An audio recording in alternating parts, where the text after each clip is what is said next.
All right, so we've created files from Revit, from ACC, and from IFCs. Now it's time to merge them. So as you probably know, we have the best viewer in the industry, and we're able to handle a ridiculous amount of data as well as all of the geometry.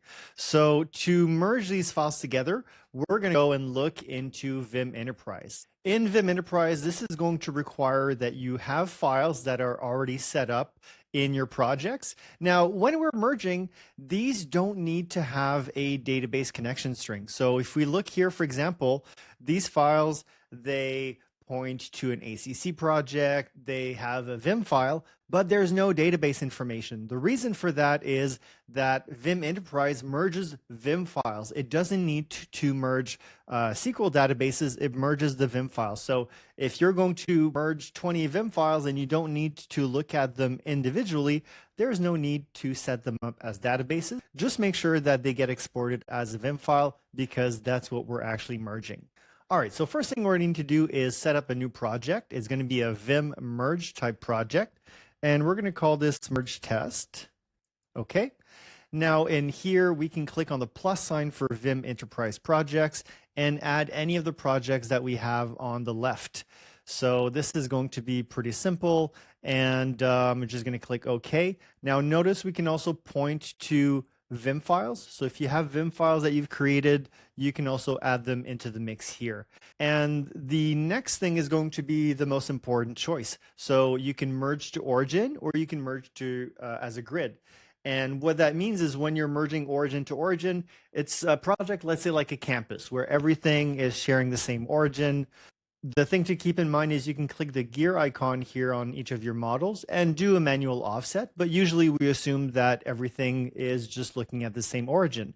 The other option, Merge as Grid, is what we just saw in the viewer. So it's basically if you're a BIM director, if you're the CEO, or you want to make a report and track multiple projects that are unrelated, but you still want to see them all in your Power BI report to audit the data, whether it's the quality of the geometry or the quality of the parameters.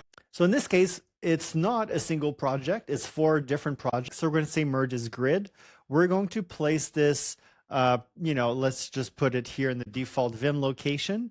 And then I'm going to put in my database connection string and my blob storage for this data. As usual, if you've seen the other video, you already know, just contact your IT. They're the ones that are going to be taking care of this most of the time. At this point, I'm ready to click save, and I'm going to run this.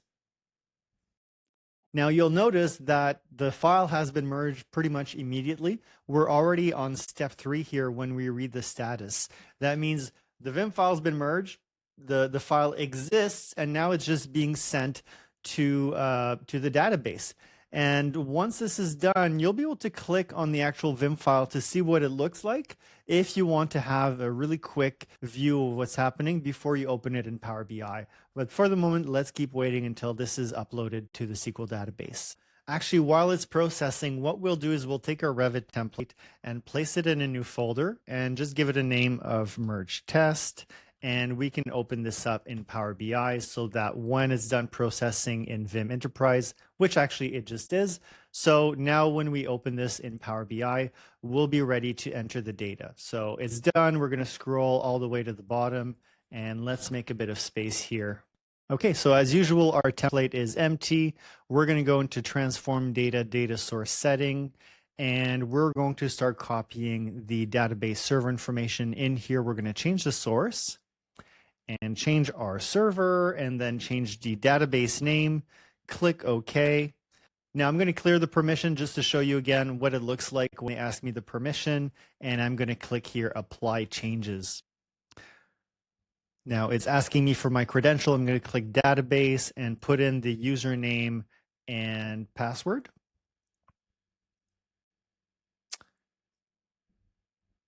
And it's going to start chugging all that data. Now, I've mentioned earlier, we can check what the VIM file looks like. So I can just click this icon, and since I already have the VIM Desktop app installed, it's going to open the file very quickly before I even see what it looks like in Power BI.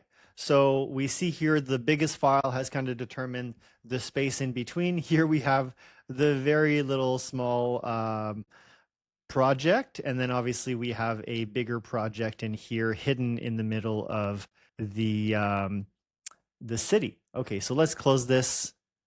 We're still processing in Power BI, but we already know what the model is going to look like. There we go. It's done processing already, and it is loaded.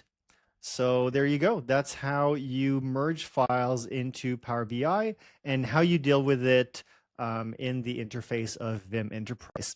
Now, just so you know, I am running VIM Ultra right now. So to do that, you just simply open up the VIM app, you go to the VIM Ultra tab and you start it. And this is what's going to allow you to navigate extremely quickly between files and not have to wait for the file to load every time. So I hope this was useful. I'll talk to you soon. Cheers.